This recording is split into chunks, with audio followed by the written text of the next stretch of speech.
What's up guys, welcome on my new video.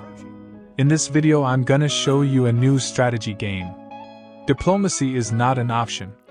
This game manages to blend elements of tower defense, command and conquer's fast-paced action, and resource management without ever feeling overwhelming. I love that I never have to pause in the middle of a fight to worry about tax statutes, or which of my spouses is secretly sleeping with the nobles behind my back. This game's main plot is about protecting your medieval settlement, as wave after wave of attackers try to smash it up.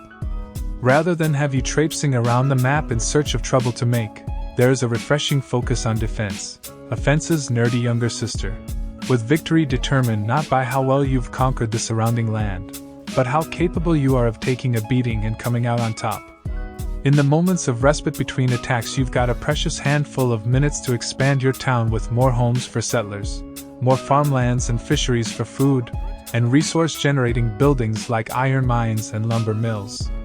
As your storehouses fill up with stuff, you can upgrade your structures from wood to stone and expand your growing army with better-equipped units and weapons. You can build a hospital to prevent the corpses of fallen soldiers festering where they fell and causing a plague, and you can hire gravediggers to properly bury the dead so that they don't reanimate as vengeful zombies. Plunked at the center of the map and initially exposed on all sides, your wheedling town hall needs encircling with as many defensive towers, gates and crenellations as you can build before the next wave arrives. These waves come thick and fast, with increasingly aggressive enemy forces eventually numbering in the hundreds and thousands of units, until they're flowing between buildings like meaty rivers and crashing up against your defensive line like, well, waves. Diplomacy is not an option is pretty much that mobile game constantly being advertised on Instagram, which you obviously don't download because you're certain it will turn out to be a Candy Crush clone that will somehow steal your national insurance number to destabilize an election in Uruguay.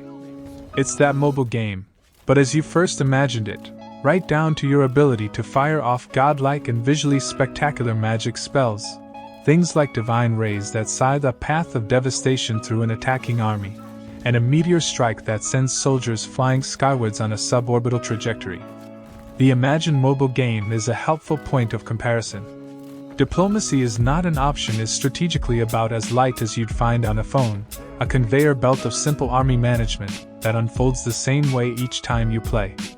It's only by repeatedly failing that you begin to learn which bits of the tech tree you need to fast track from day one, and how many mines and mills are needed to keep progress ticking over, and how many farms are required to reliably feed your population.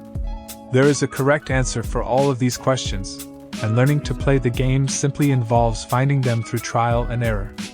But what the game lacks in variation, it makes up for in its finely tuned and scratch card-like approach to compulsive play.